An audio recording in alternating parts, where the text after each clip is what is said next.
Darkness wrapped around me. Not the peaceful darkness of sleep, but the suffocating darkness of a freshly dug grave. My eyes were closed, but my hearing sharpened in a strange way, as if God wanted me to listen, to understand the raw truth happening right next to my hospital bed. The sound of the heart monitor, beep, beep, beep, echoed rhythmically and coldly. It was the only sound proving that this Robert was still breathing. But then, a voice broke that sterile space, a painfully familiar voice. If we pull the plug on the old man now, how much do we save on the bill? It was Michael, my eldest son, the boy I once carried in my arms, running through the neighborhood, screaming with joy the day he was born. His voice didn't tremble at all. There was no trace of a lump in the throat of a son about to lose his father. He spoke of my life as if he were haggling over a pound of meat at a flea market. Immediately, a female voice responded, harsh and full of calculation. "Don't be an idiot, Michael. First he has to wake up for 5 minutes to sign for access to the damn safe. Then he can die if he wants." Linda, my youngest daughter, the little princess I spoiled as if she were made of glass, the girl who never had to wash a dish, who never had to walk under the scorching sun. My heart squeezed, a stabbing pain that didn't come from my weakened chest, but from my own guts. My God, I'm lying here, on the border between life and death, and my 2 children of my own blood, the ones who carry my last name, are discussing my death as if it were an optimal financial solution. I wanted to open my eyes. I wanted to jump up, slap each of them until their eyes rolled back and scream at them. I'm not dead. I'm hearing everything. But I couldn't. My body weighed tons because of the sedatives.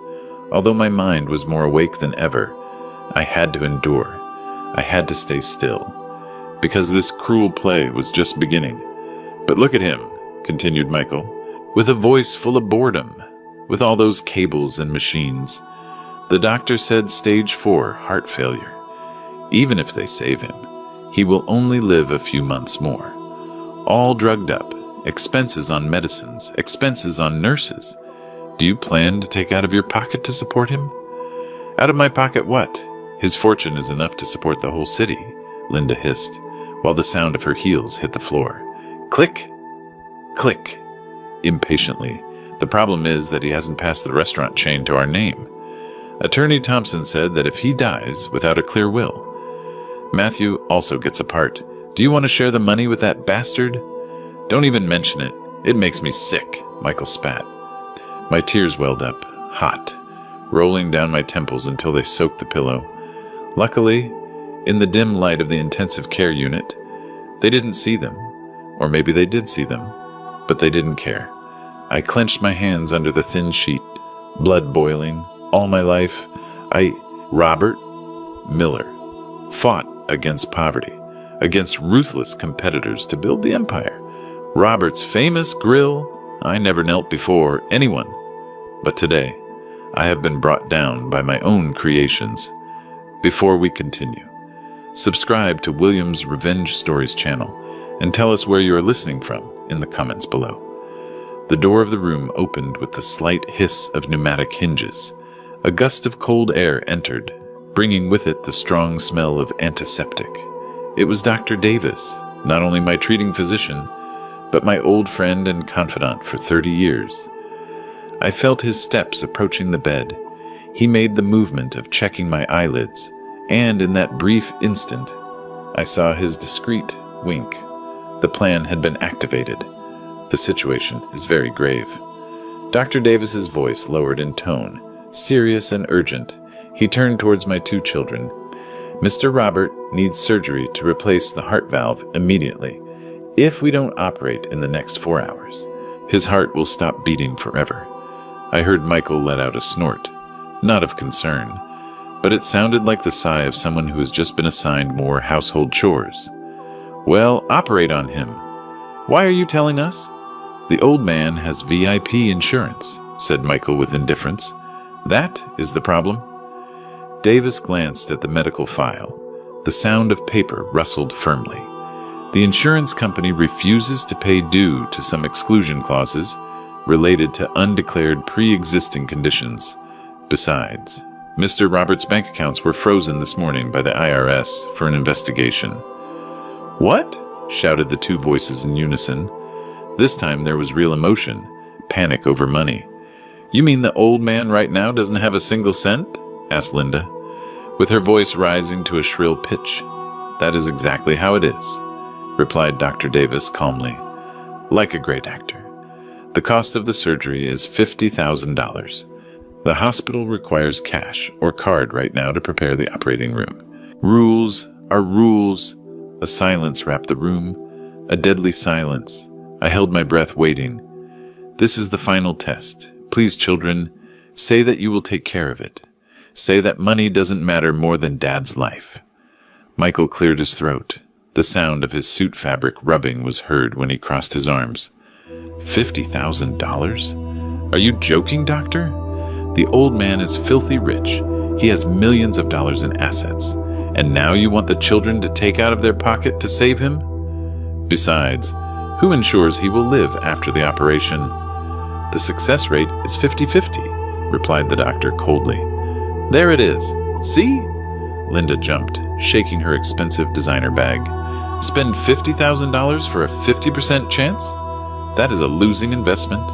Besides, I'm short on cash. I just put all my liquid money into that luxury glamping project in Aspen. I don't have it. Me neither." Michael went along with the flow immediately. "My money is all in Bitcoin. If I withdraw now, I lose my shirt. No way. Nobody sells at a loss to pay hospital bills." Lying in bed, my right hand unconsciously sought under the pillow. There was a cold and hard object there, a kitchen knife with an old wooden handle. It wasn't a weapon to attack anyone. It was the first knife I used when I opened my street food stand 40 years ago. The wooden handle was worn, with the imprint of my hand marked on it. The blade had been sharpened so many times it was tiny. I had snuck it into the hospital, hidden under the pillow like an amulet. It reminded me of my origin, my sweat and my tears. I squeezed the knife handle in my hand, feeling every splinter of the wood scratch my skin. It hurt, but that pain helped me stay lucid before the cruelty of my two biological children. They don't lack money. Michael just showed off his new sports car last week. Linda travels to Europe twice a month. They have money. Only they don't have a single dollar for me in my fake stupor. Memories invaded me like a movie in slow motion. I remembered the days of misery in the slums. I remembered the penetrating smell of onions impregnated in my hair, in my clothes that never seemed to get clean. I remembered the sleepless nights cutting meat, boiling bones with cracked hands, bleeding from the cuticles from being in the water so much, calloused hands. That was my Medal of Honor. My wife, Emily, that tireless woman who died young from overwork. Before closing her eyes, she took my hand and entrusted me. "Robert, make sure the children lack nothing, that they don't suffer like us." And I kept that promise blindly. I put Michael in international schools, driving luxury cars to go to class. I dressed Linda in silk, with brand-name shoes since she learned to walk. I forbade them to approach the kitchen because I feared they would get dirty, that they would smell bad. I used money to pave the road for them, but unintentionally. I used money to blindfold their conscience. I created parasitic monsters, beings that only know how to enjoy upon the bones and blood of their father. Suddenly I remembered the conversation with Attorney Thompson 3 years ago, in my own office. That day, Thompson adjusted his glasses and looked at me with concern. "Robert, are you sure? This clause number 13 is very harsh. Permanently disinherit if the children show ingratitude or abandon the parents in moments of danger." At that moment, I laughed and patted my old friend on the shoulder. "Oh, don't worry so much, man. My kids are lazy, but they love me a lot. This clause is just to scare them. Blood is blood. They would never abandon me." Damn! My naivety back then has become the knife that now cuts my heart. It turns out Thompson was right. He saw their true nature a long time ago. while I was blinded by a father's love. Well enough.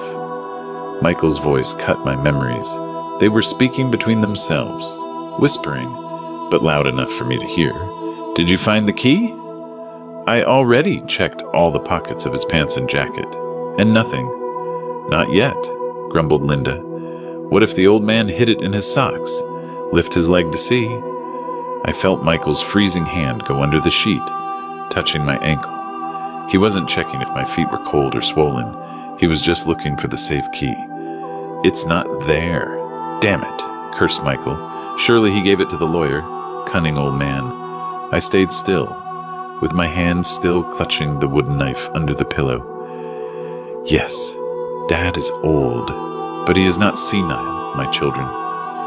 Suddenly, a loud noise came from the hallway, running steps, heavy, urgent, drowning out the sound of the machines in the room. The door of the VIP room burst open violently. A different current of air entered. It wasn't Linda's expensive Chanel perfume, nor Michael's Tom Ford cologne. It was the smell of motor oil, the smell of iron, the smell of work sweat. Dad, Matthew. He entered the room like a hurricane. I opened my eyes just a slit to see. The boy was wearing his blue work overalls, stained with thick black grease. He had a smudged face, messy hair. Sweat ran down his cheeks in streams. He probably ran straight from the auto shop as soon as he got the message from Dr. Davis. Michael stepped back 3 paces, covering his nose, with a grimace as if he had just seen a pile of trash with legs. Gross. Get away from me? Do you plan to dirty my Italian suit? Shouted Michael with a voice full of contempt. I stained my designer clothes just by getting close to you. Fourth-rate mechanic. Linda stuck herself to the corner of the wall, covering her mouth with a handkerchief. Where is security? Why do they let this beggar enter the VIP room? The air here is sterile. Did you bring all your nest of bacteria? Matthew didn't even look at his siblings. He threw himself straight to the side of the bed and fell on his knees. His 2 black hands, cracked and with grease embedded in the nails, took my left hand, the one that didn't have the catheter. He pressed his face to my hand. His shoulders shook violently. Dad! Forgive me for arriving late. I was under a car when I got the news. Dad! He cried. His hot tears fell on my hand, mixing with the oil stains. Michael approached and with the tip of his shiny leather shoe slightly kicked Matthew's leg. Hey, stop acting. The old man is in a coma. He doesn't hear you whine. And what did you come for? To ask for money? I warn you, the old man's accounts are blocked, and we are not going to give you a single dollar. Matthew raised his head slowly. His eyes were bloodshot, but his gaze burned like fire. He stood up, taller and firmer than Michael. Although the clothes he wore were 100 times cheaper, he raised his black hands in front of Michael's face, with a deep voice that resonated throughout the room. With these hands full of grease, I hold my dad, because you two let him go a long time ago. That phrase was like a colossal slap. Michael stood stunned for a second, with a red face from anger but without finding words to respond. I lay there, with my heart beating strong in my chest. That is right, son. That is the temper of a true man. That is the son of Robert. Matthew turned towards Dr. Davis, without hesitating. Doctor, what does my dad have? What is needed to save him? He needs urgent surgery, Matthew, said Davis, softening his voice notably compared to when he spoke with the other 2. But the cost is very high, $50,000. It must be paid now. Matthew stood paralyzed. $50,000 for a mechanic. That was a life's fortune. I knew that in his savings account for the wedding, he only had about $20,000 that he had gathered during the last 5 years. Michael let out a mocking and twisted little laugh. See? You heard the figure and peed your pants, right? Better go fix bicycles. We handle family matters. You handle them? Growled Matthew. You handle them by disconnecting the respirator? I heard everything from outside. Linda raised her chin. So what? That is the humanitarian solution. We are realists. You only have pure mouth. Dr. Davis looked at his watch, increasing the pressure. There isn't much time left. Mr. Roberts' heart rate is weakening. I need a decision right now. Who will sign the liability waiver and make the payment? If not, I will have to discharge the patient. The tension in the room was about to explode. I felt the tug of war. On one side, my life. On the other, the greed of my children. Michael took a step forward, adjusting his silk tie. He took a deep breath and dictated the final sentence. The death penalty for his father. Dr. Davis, I am the eldest son. I have the power of decision, said Michael with an icy voice. We reject the surgery. $50,000 is too risky for someone of 68 years. Keep him on painkillers when he goes. Notify us? Exactly, added Linda, with her eyes glued to her phone screen. She seemed to be sending messages to cancel her appointment at the spa. Let's not force things. Let him go peacefully to see Mom. Extending his life will only make him suffer more. You, stammered Matthew without believing what he heard. You are demons, not people. Dad raised you with everything, gave you mansions and cars, and now the money hurts you to save his life. What do you know? Shouted Michael. Money doesn't grow on trees. We are short on capital. If you are such a good son, you pay it. Ah, I forgot. Where is a starving wretch like you going to get money? Or do you plan to sell a kidney? Do you think I wouldn't dare? Shouted Matthew, with the veins in his neck standing out. The cruelty of Michael and Linda had touched the bottom of moral degradation. Not only did they refuse to save me, but they mocked Matthew's helplessness. They despised my life and the dignity of their younger brother. I lay there, with blood boiling, but at the same time I felt a liberation. The last thread of affection that tied me to my two biological children had just been cut by their own hands. There were no more regrets. There was no more pity. Now it was just a war. And I, Robert Miller, have never lost a war for which I have prepared well. All right, said Matthew suddenly. With unusual determination, he turned to Dr. Davis. Doctor, please keep my dad alive. Give me 1 hour, I swear. I will bring the money.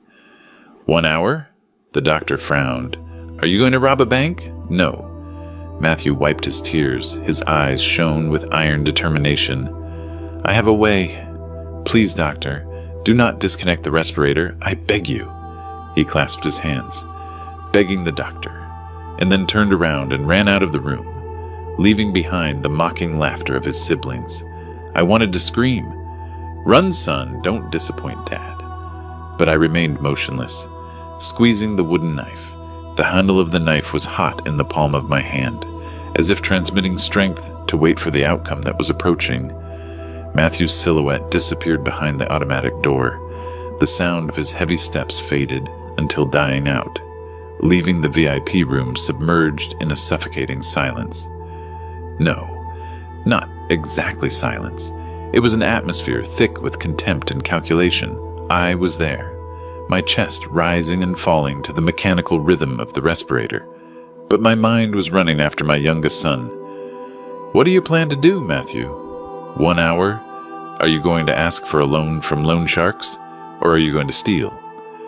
Don't do anything crazy, son. Michael broke the silence with a mocking laugh, dry like the snap of a broken branch. He turned to Linda with a mocking face. Can you believe it? Give me 1 hour. Who does he think he is? Superman? Or does he think $50,000 or $50 for candy? Linda let herself fall onto the leather sofa, crossing her endless legs, and with total naturalness took out her powder case to touch up makeup that was already perfect. What does it matter? Surely he ran outside to make more drama. A guy as poor as him.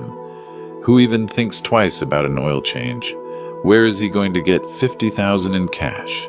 Hey, doctor, Michael addressed Davis, changing his tone 180 degrees, from mockery to arrogance, while we wait for that crazy guy to return, which I bet he ran away. Let's talk seriously. If my dad, goes away, how will the process of reading the will be? Do you have any copy? Dr. Davis stood with crossed arms, with a frozen gaze observing my two children through his gold-rimmed glasses. He was the witness of everything, the silent judge in this court of conscience. I am a doctor, not a lawyer. Young Michael, my mission is to save lives, not distribute assets. And while Mr. Roberts' heart continues beating, I have hope. Hope of what? Murmured Michael, walking from one side to another with impatience. It is just spending for the sake of spending. Money thrown in the trash.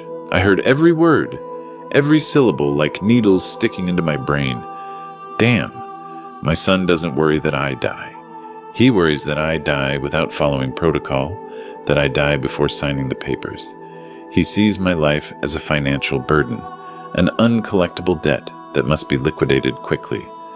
In my mind appeared the image of Matthew, the boy stained with grease, treated like trash by his siblings, but being the only one who dared to scream, demanding to save me.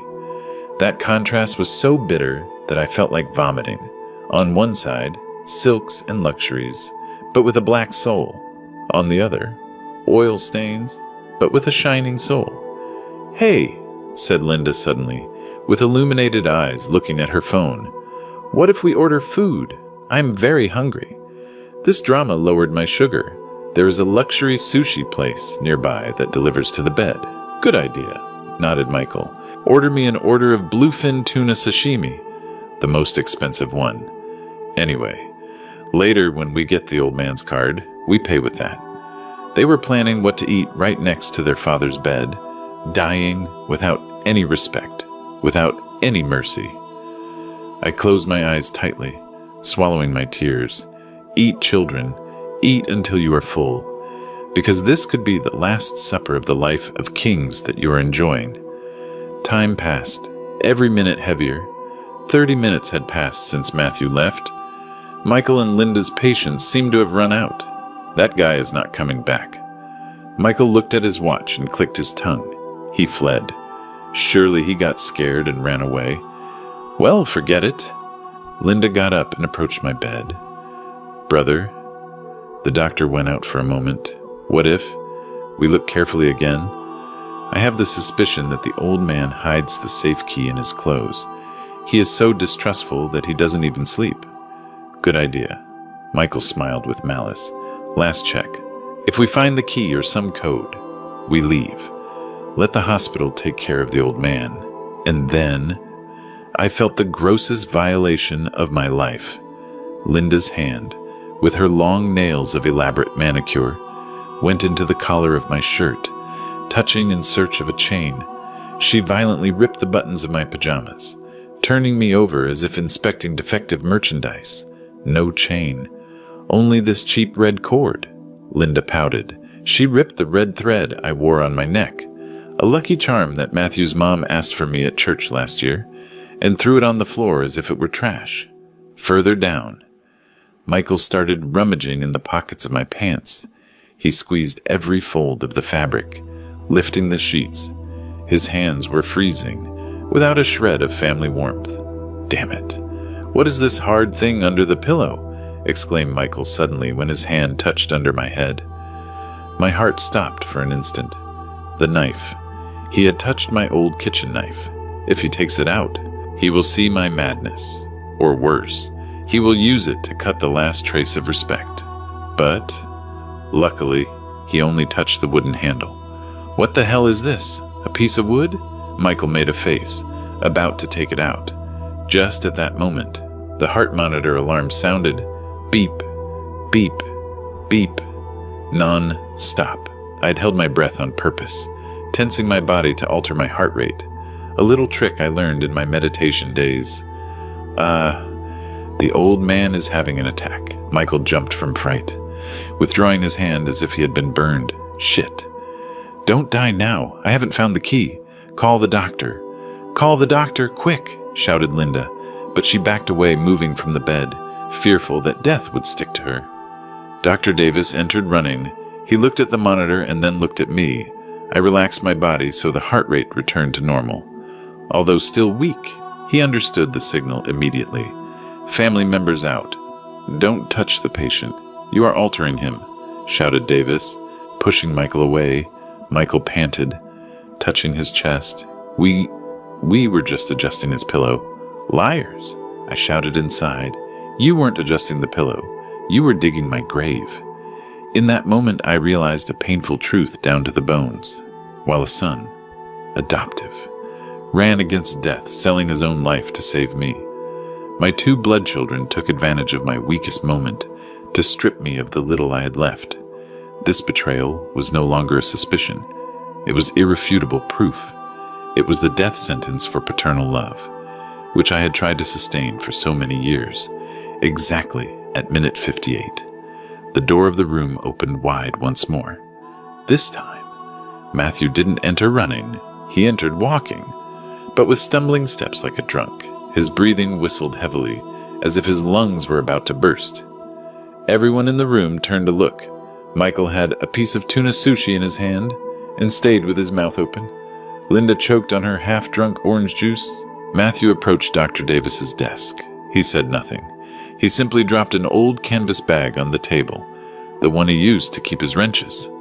The sound of metal hitting the table made a clop, but what was inside wasn't iron. He opened the bag with trembling hands. Bundles of old bills, wrinkled, stained with oil and smelling of gasoline. There were bills of 50, of 20, even handfuls of $10 bills tied with rubber bands. "Count," said Matthew, with a hoarse voice and dry throat. 20,000. The money from savings for my wedding. I took it all out. Michael let out a laugh, an acid laugh. 20,000? Is this a joke? The doctor said 50,000, right? Do you plan to pay for Dad's life in installments? Matthew didn't even look at Michael. He put his hand in his shirt pocket, near his heart, and took out a letter-sized paper folded in 4, with worn edges. He smoothed the paper on the table. Next to the pile of money, it was a sales contract. The ink of the signature was still fresh, and this. Matthew swallowed saliva. His eyes were red, but he didn't cry. 30,000 more. I just sold the shop, total sale, with tools, with the premises, even my motorcycle. That guy Pete next door. He'd punished me on the price, but I needed the money now. He gave me the cash on the spot. The whole room fell silent. Even the air conditioning seemed to stop working. Dr. Davis took the paper. His hands also trembled a little. He looked at Matthew with amazement and pain. Matthew, that shop was your life. You built it up for 10 years from scratch. Now you sell it. What are you going to live on? Matthew turned to look at me. He passed his calloused hand, still with ink from the contract, softly over my forehead. The shop is lost, and I can build it again. I still have these hands. But if Dad is lost, I can't recover him. He was the one who picked me up from the trash, gave me a name, made me a person. This shop is nothing compared to my dad's life. He said it lightly, but I knew his heart was bleeding. Matthew's shop was his only pride, the place where he proved to the world he wasn't a useless bastard. He had sold his dignity, sold his future, sold his dream of getting married, just to buy a 50% chance of life for me. Linda made a face of disgust, throwing the half-eaten sushi on the plate. How stupid, selling the fishing rod to buy a dead fish. You really have no head for business. No wonder all your life you will only be a mechanic. Linda shook her head with disdain. Well, if he likes to play the straw hero, let him be. If the money is there, operate on him, doctor. Don't bother us anymore. I lay there, with tears running inwards, salty. Matthew's sacrifice was too big, too magnificent. It completely eclipsed the fake shine of those two. Son, you didn't sell your future. You just bought the whole world.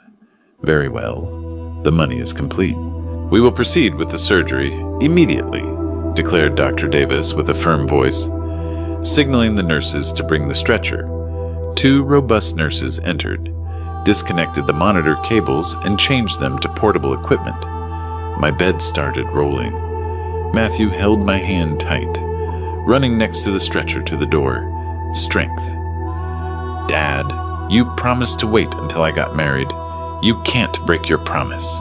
He ran after me until the red line that separated the sterile area, where a nurse stopped him. He stayed there standing, looking at me, with hands joined in front of his chest, praying, with a solitary and strangely small figure, and Michael and Linda remained sitting calm on the sofa. Michael wiped his mouth with a napkin, and Linda was putting on her shoes. When the stretcher passed in front of them, Michael shouted at the doctor, with a tone as if giving instructions to the maid. "Hey, doctor, operate what you have to operate, but don't call us while we dine. We are going to the steakhouse. Waiting here with this smell of antiseptic takes away my appetite," Linda added, with a cutting voice. By the way, remember to keep the invoice. Later. If something happens to the old man, the money Matthew put counts as a debt of the old man to him. We will see if we deduct it from his part of the inheritance, if he gets anything. "We have to be fair. Go to hell," murmured Dr. Davis between his teeth, but loud enough for me to hear. He accelerated the pace of the stretcher, as if wanting to help me escape the contaminated air created by my children. The door of the operating room closed with a bang. Boom! Behind us, the hallway light disappeared. Only the white and blinding light of the operating room remained. The collapse. The collapse had been completed. Not the collapse of my health, but the collapse of the illusion of a happy family. The velvet curtain had fallen, revealing the monsters behind the stage. My two biological children, my own blood, had abandoned their father at death's door to go to dinner. They were celebrating over my announced death. Inside the operating room, the air was freezing. The machines hummed softly. The nurses surrounded me, blocking the view from the small window of the door, just in case the other two returned to spy. "Are they gone?" I asked, with a clear voice, without a trace of the weakness of a heart patient. Dr. Davis took off his mask, letting out a long sigh. "They are gone. They even checked in on Facebook at the steakhouse." I sat up. No scalpels, no anesthesia. I myself ripped off the bunch of cables stuck to my chest. Every pull was a pain on the skin, but it helped me forget the pain in the heart. "Thompson, come out now," I shouted towards the scrub area. The gray door opened. Attorney Thompson came out, with an iPad in his hand and a thick folder. He had been hidden there for 2 hours, witnessing and recording everything through the system of hidden cameras and microphones. Thompson's face, the man of steel of law in the city, now showed shock. "Robert, I've been in this for 40 years. I've seen so many disputes over inheritances, but I had never seen a scene as cruel as today. Your children are not human." I got off the bed. My bare feet touched the freezing tile floor. I walked towards Thompson and looked at the iPad screen. The video showed Michael touching, looking for the key, Linda throwing my red thread on the floor, and Matthew placing, trembling, the paper of the shop sale on the table. Everything looked sharp. "Did you record everything?" I asked. "Every second, both the words and the actions. Enough to constitute the crime of abandonment of a family member in danger and attempted misappropriation. It is solid evidence." I nodded, taking the folder. My hand closed tightly. My gaze was no longer that of an old and weak father. It was the gaze of the shark, my nickname in the business world in my old days. "Good. Activate Clause 13 immediately." "Are you sure, Robert?" "Once activated, there is no turning back. Those two will lose everything. They will go to the street in the literal sense." I smiled, a smile that didn't reach my eyes. "Thompson, see it yourself. They threw me to the street a long time ago. They sold me while I was alive. So, why should I leave them the knife so they stab me one more time?" I turned towards Dr. Davis. "And Matthew, where is he?" "He is sitting, collapsed in the hallway waiting. He doesn't dare go anywhere. Don't tell him anything yet. Let this play reach its finale. Tomorrow morning, when the sun rises, I will show those two exemplary children what a real inheritance is." I took the kitchen knife with wooden handle that I had brought with me until here. The blade shone under the light of the surgical lamp. Tomorrow I will use this knife, not to cut meat, but to cut the cursed bond that ties my life to those two ungrateful children, and I will also use it to hand over the scepter to the one who deserves it. The fake surgery has ended, but the great surgery of my life just really begins. Sunrise in the city always has a strange color, a mixture between the gray of urban smog and the bright gold of the morning sun. The sun rays pierce the curtains of the VIP room, illuminating the black leather armchair where I was sitting. I had changed the patient pajamas for a suit that Thompson brought me. I was sitting there, with my back to the door, with a glass of apple juice in my hand, but with the bearing of someone holding a glass of premium Cabernet to celebrate a victory, or rather, to celebrate an ending. The clock struck 8 in the morning, just the visiting hour that Dr. Davis had scheduled. The door opened. I heard familiar steps, but this time there was something different. Linda's clicking heels no longer marked a proud rhythm, but it was slow, feigning heaviness. "Dr. Davis," resounded Michael's voice, lowering a tone, trying to sound afflicted. "My dad? Is it done? I mean, is he gone? Dad surely suffered a lot last night. We couldn't sleep at all. We spent it praying. Liars." I drank a sip of apple juice. The sweet and tart taste spread in my mouth. They didn't sleep because they were busy eating steaks and calculating how much money I was going to leave them. Dr. Davis, who was standing in front of me and facing the door, adjusted his glasses. "Did you arrive so early? Are you already mentally prepared?" "Yes," replied Michael quickly, sounding like a student reciting the lesson. "We already contacted the funeral home. They have a very fast and efficient cremation package. You just need to sign the death certificate, and they come to pick up. I mean, to take the body immediately." "That is right," added Linda. "We already came dressed in black. We have to handle Dad's funeral in the most attentive way possible." I looked sideways at the blurred reflection on the turned-off television screen in front of me. The two came dressed in total black from head to toe. Linda even wore huge sunglasses that covered half her face, surely to hide her eyes that weren't swollen from crying. How attentive. So attentive that they wanted to take me out of this world as quickly as possible. It was time to lower the curtain. I slowly turned the armchair. The sound of the axis turning made a squeak, and, in the silence of the space, sounding like the lid of a coffin opening, when my face was face to face with my two children, time seemed to stop. Michael held a handkerchief to his eyes, dry, with the other hand in his pants pocket. Linda had her head down, feigning sobbing. Both looked up at the same time. Their eyes opened wide. Michael's jaw dropped. The handkerchief fell to the floor. Plop! Linda let out a heartbreaking scream, backing away and tripping over the leg of the sofa, almost falling. Ghost, howled Linda. I stayed seated, with legs crossed, looking at them with the greatest calm possible. I raised my glass of juice, smiling, a smile I knew would haunt them for the rest of their lives. "What happened, kids? Were you already burying me so fast?" My voice resonated, deep and full of authority, without any sign of someone who just went through life or death heart surgery. Michael turned pale as a sheet, stammering, pointing at me with a trembling finger. "Dad, Dad." "Are you not dead?" "But," the doctor said. "The doctor said you needed surgery. Did he say I died?" I interrupted him, slamming the glass against the table with a clack. "What?" Very disappointed. "The express cremation plan was ruined for you?" "No, it isn't that." Linda took off her sunglasses hurriedly, revealing a heavily made-up face, but pale from fright. We were just being cautious. Blessed be God. You're alive. You gave us a death scare." She made the move to throw herself to hug me to continue her theater of devoted daughter, but I raised my hand, indicating her to stop, a sharp gesture, like shooing away an annoying fly. "Stay there. Don't come near me. Your perfume stinks of falsehood. I am allergic."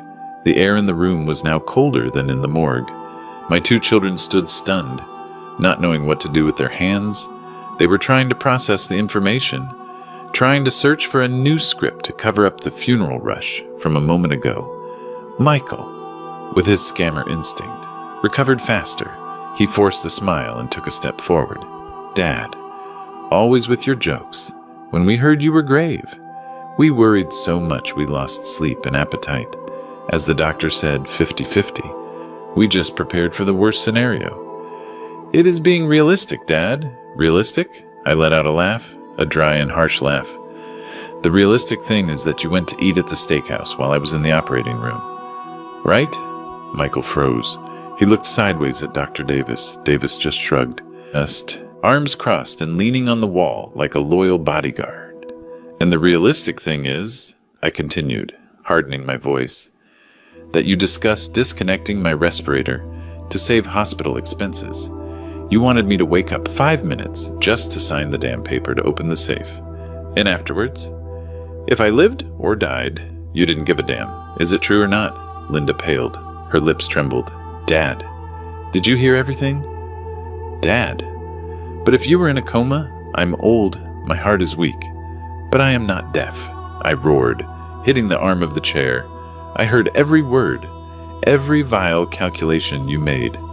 I bent down, picked up the folder that Attorney Thompson had left on the table and threw it in front of them. The photos captured by the security cameras scattered on the floor.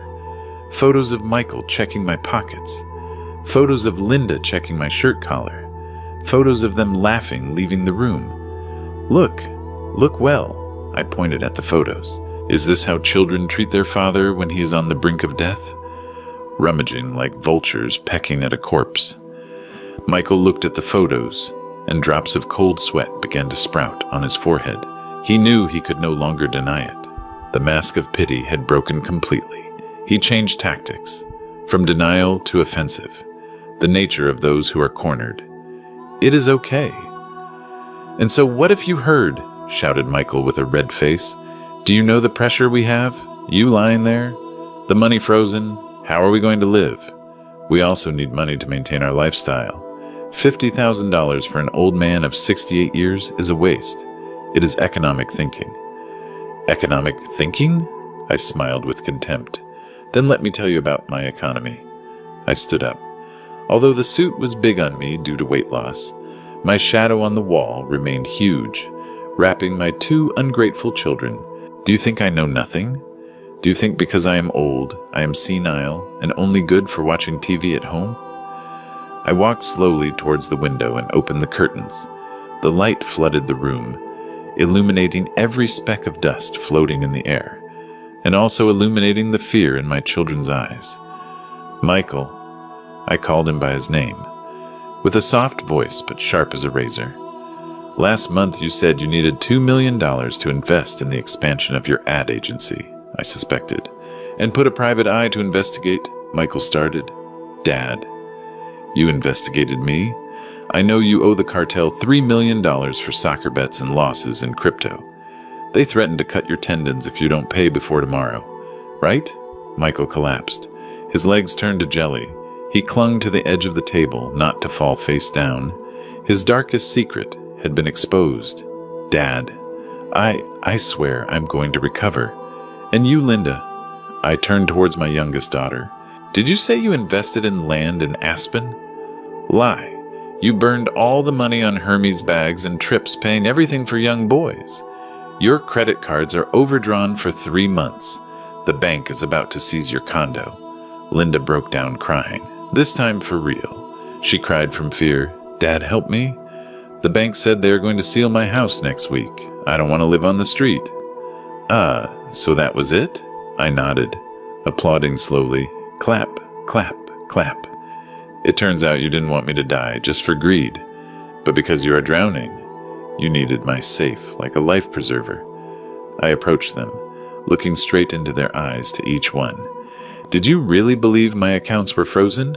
The two looked at each other confused. That was just a test of $50,000. My accounts are still active and working. There's enough money there to buy 10 of your lives together. But, I paused, letting the silence eat their insides. I prefer to use that money for charity, to feed stray dogs, before giving it to those who want to kill me to pay gambling debts. Michael revealed himself desperate. Dad, you can't do that. You have a lot of money. Save me just this time. I am your biological son. I am blood of your blood.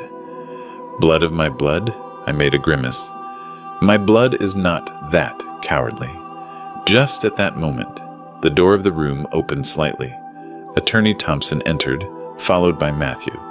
Matthew was still wearing the same dirty overalls from yesterday, but he had washed his face. He had swollen eyes and a lost expression. He still didn't know what was happening. He only thought I had passed away or something serious had happened. Seeing me standing there, firm in the middle of the room, Matthew stopped dead. He rubbed his eyes, disbelieving what he saw. Dad? Dad? Can you walk now? I smiled. A genuine smile, warm and kind. A smile I hadn't dedicated to anyone in years. Come here, son. Matthew ran and hugged me tightly. He cried with hiccups like a small child. He didn't ask for the money. He didn't ask for the will. He only touched my shoulders, my hands. Are you alive? The doctor said, you are okay. Thank God, I thought. I patted him on the back, feeling the familiar smell of motor oil, the smell of honest work. I am fine, all thanks to you. I released Matthew and turned to look at Michael and Linda, who were standing like stone statues in the corner. Envy and hate burned in their eyes. Thompson. Red, I ordered. Attorney Thompson opened his briefcase and took out a document with red seals. He declared with a powerful voice, according to the last will drafted this morning and pursuant to the asset transfer contract with immediate effect, Mr. Robert Miller decides to transfer 100% of the shares of the restaurant chain Robert's Famous Grill, along with the ownership of the mansion in the hills, and all the balance in personal bank accounts to the sole beneficiary, Mr. Matthew Miller. It was like lightning striking dry ground. Michael shouted, What? Are you crazy? He is adopted. He is picked up from the trash. Why does he keep everything and us nothing? Matthew also got scared, waving his hands. No, Dad, I don't need it. I just want you to live. Besides, I already sold the shop. I will work as an employee to support you. I don't know how to manage restaurants. I looked at Matthew firmly. Matthew, listen to me well. You didn't lose the shop. I already recovered it for you. I paid double so that guy Pete doesn't dare say, not a peep, ever again. Matthew's eyes opened wide. But, I continued, with a warm voice, not only do you recover the shop, you have proven that you are the only one worthy of inheriting my legacy. I put my hand under the pillow of the empty bed and took out the object I had hidden, well from the beginning, the old kitchen knife with wooden handle. I held the knife with both hands, with reverence, as if holding a sacred sword, and I handed it to Matthew. Take it. This is the knife I used to cut the first onions, to cut the first pieces of meat when I started. It is cheap, it is old, but it is sharp and loyal, just like you. Matthew received the knife trembling. His calloused hands squeezed the worn handle tightly. He understood the meaning of this object. It wasn't a material good. It was a responsibility. It was the soul of the flavor. Use it to cook delicious dishes for the world. Never use it to stab your family in the back, as your siblings did to me. My sentence was like a bucket of boiling water thrown directly into Michael and Linda's face. Matthew, you didn't lose your shop. You won it multiplied by 1,000. The silence broke with a roar of madness. Michael couldn't take it anymore. The shock of losing an immense fortune, added to the pressure of debts and jealousy accumulated for years, turned him into a beast. Damn bastard. Michael lunged at Matthew. He was no longer the elegant creative director. He was a madman. He grabbed Matthew by the shirt collar and punched his younger brother hard in the face. You tricked my dad. You gave him some potion to stupefy him. Give me back my money. I'm going to kill you.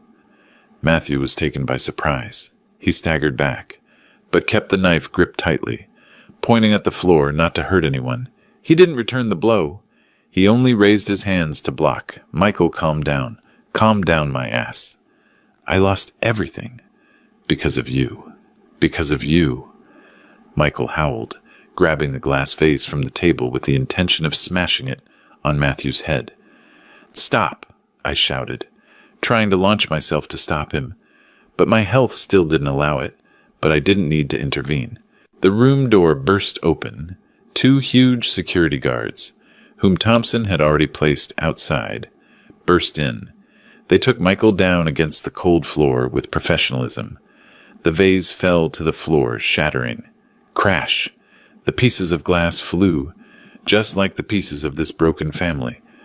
Michael was with his face smashed against the floor, still shouting curses. Let me go! I am his son. I have rights. Senile old man. You will regret it. Matthew is going to kick you to the street. Linda was stuck to the corner, trembling, pale as a ghost, looking at her crazed brother, and then at me and Matthew, 2 men standing, firm next to each other.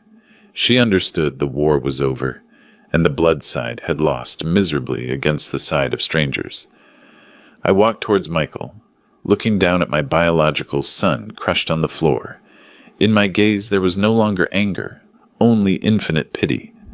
Michael, I said with an icy voice, you are right about one thing. You are my son, but only on biological paper. Because in my heart, you died the moment you asked how much it cost to disconnect me. I addressed the guards. Hold him well. Don't let him escape. The police are on the way. The police? Exclaimed Linda, with a broken voice. Why the police? Dad, dirty laundry is washed at home. I looked at Linda, shaking my head, with disappointment. Dirty laundry? No, daughter. This is no longer a family matter. It is a legal matter. Thompson took a step forward, adjusted his tie, and showed a subpoena he had just received by fax. Miss Linda, young Michael, this morning, you 2 forged Mr. Roberts' signature to withdraw $50,000 from company funds. The bank cameras and the teller have confirmed. This is embezzlement and forgery of documents. Linda collapsed, fainting. Michael stopped screaming. He stayed still on the floor, with wide and empty eyes. He knew the prison doors were opening to receive him, instead of the bank vault doors he dreamed of. I stayed there, in the middle of emotional chaos, hurt, but relieved. I myself had removed the malignant tumor that was eating my life, even if that tumor bore the name, biological son. The atmosphere in the room became dense. Only Michael's panting, immobilized on the floor, and Linda's choked sobs were heard. The gates of hell that they themselves opened now awaited them, not with red fire, but with cold bars. I signaled the guards to loosen the grip a little so Michael could lift his head. His face of a spoiled pretty boy was now deformed, red and full of grime from the floor. His eyes no longer looked at me with arrogance, but with absolute terror. Dad, whispered Michael with a broken voice, are you really going to put your son in jail? I am your son, Dad. How do you have the heart to? I looked at him with a split soul. But my reason cold as ice. I don't put you in jail, Michael. Your own greed did that. Attorney Thompson approached, holding the evidence document as if it were a death sentence. He squatted in front of Michael, with a professional but hard tone. Young Michael, Miss Linda, did you believe forging a signature to take out $50,000 this morning was a smart move? Did you think the bank wouldn't call to confirm with a VIP client like Mr. Robert? Linda trembled. Tears ran down her expensive mascara, creating ugly black furrows on her cheeks. We were just going to borrow it. We were going to return it. Borrow? Thompson smiled sarcastically. In law, there is no concept of borrowing with a forged signature. This is fraud for misappropriation of assets and document forgery, with this amount, added to the aggravating factor of taking advantage of the victim in a coma. The penalty is 5 to 10 years in prison. 5 to 10 years? Shouted Michael, writhing like a fish out of water. No, I am not going to jail. I am going to die. in there. Dad, please. You have money? Drop the charges. I stood looking at my 2 children wallowing in the mud of fear. These were the children I wrapped in silk, whom I never let the sun touch their face or the wind mess their hair. Now they face the rawest reality of life. If you do wrong, you pay the price. I turned my back on them, walking towards the window. I didn't want to see their cowardice anymore. I can drop the charges. I can save you from jail. Michael's eyes shone with hope. Linda joined her hands, pleading as if praying, but with one condition. I turned around, with a gaze as sharp as the knife blade in Matthew's hand. You have 2 options. Listen well, because I will only say it once. The silence was sepulchral. Even Matthew held his breath, waiting. Option 1. I let Thompson call the police to enter right now. You will go to trial, to jail, and you will taste prison food for the next 10 years. My assets remain Matthew's. Linda shook her head frantically, stammering. No, no. The option 2. Dad. What is option 2? Option 2. I took a deep breath. Swallowing the pain, I dropped the charges. You won't step in jail. But you have to sign this document. Thompson took out 2 already drafted sheets. The title was in bold. Clear. Waiver of inheritance rights and cessation of financial relations. Sign here. It means you permanently renounce inheriting anything from me, from the restaurant and the mansion, to a spoon or a fork. And you must leave here immediately empty-handed, without credit cards, without cars, without allowance. Michael looked at the paper, then at me. He was weighing freedom, but in poverty, or jail, but keeping the title of millionaire's son, although without money. Dad, you are pressuring us too much. Michael gritted his teeth. If I sign, what am I going to live on? The cartel guys are going to kill me. That is your problem, I responded coldly. You have hands. You have feet. Matthew has lived with his own hands. Why can't you? Or are you just a parasite that can't live without its host? Sign? I shouted loud, making everyone in the room jump. Or I call the police right now. Decide. Michael's hand trembled, taking the pen. He looked at Matthew, who was there with a face of pain, but without intervening. He looked at me, the father who had been his living ATM, and understood that ATM was blocked forever. Scritch, scratch. The sound of the pen tearing the paper was heard strident. Michael signed, a scribbled signature full of hate. Linda also rushed to sign, with tears falling in streams. It is done. Michael threw the pen to the floor. And now what? Can we go now? Not yet. I extended my hand. The keys to the Mercedes. The keys to the condo. The black card additional card. The Rolex watch I gave you on your birthday last year. Return it all. What? This watch was a gift. Michael grabbed his wrist. A gift for my son. But you. Now you are just a stranger I just saved from prison. Take it off. The guards approached. Michael and Linda were forced to take off all the luxury items they were wearing. Watches, diamond rings, car keys. Everything was put on the table. Next to Matthew's pile of greasy money. The contrast was bitter. One pile was cold and indifferent diamonds. The other was small money, but warm with affection. Now get out. I pointed to the door. Walk away. And remember, I never see you in any of my restaurants. If not, I will call the police for trespassing. My 2 biological children, now looking as disheveled as plucked chickens, left the room with heads down. Linda no longer had haughty support. She was barefoot because she had forgotten her heels under the sofa during the panic. Michael, with his wrinkled brand suit, head down, did not dare look at anyone, passing by Matthew. Michael stopped a second. He looked up, with eyes full of resentment. Don't sing victory. I will return. I will sue. Go fast. Matthew interrupted him with a strangely calm voice. Before Dad changes his mind. And Michael. At the bus terminal, they are hiring porters. I think you should try. Michael ground his teeth and left stomping with rage. The sound of the closing door made a soft click, but it sounded like a hammer nailing the coffin of this blood relationship. The room remained silent, a clean silence. There was no longer the smell of fake perfume. There were no longer calculations. I let myself fall into the armchair, feeling drained of all strength. This war, although won, left me full of wounds, wounds in the soul that bled. Matthew approached and kneeled at my feet. He still held the kitchen knife with wooden handle in his hand. "Dad, are you okay? Do you regret it?" I put my hand on his head. His hair was stiff from cheap gel and street dust. But for me in that moment, it was softer than any silk. Regret? Of course. I sighed, looking out the window.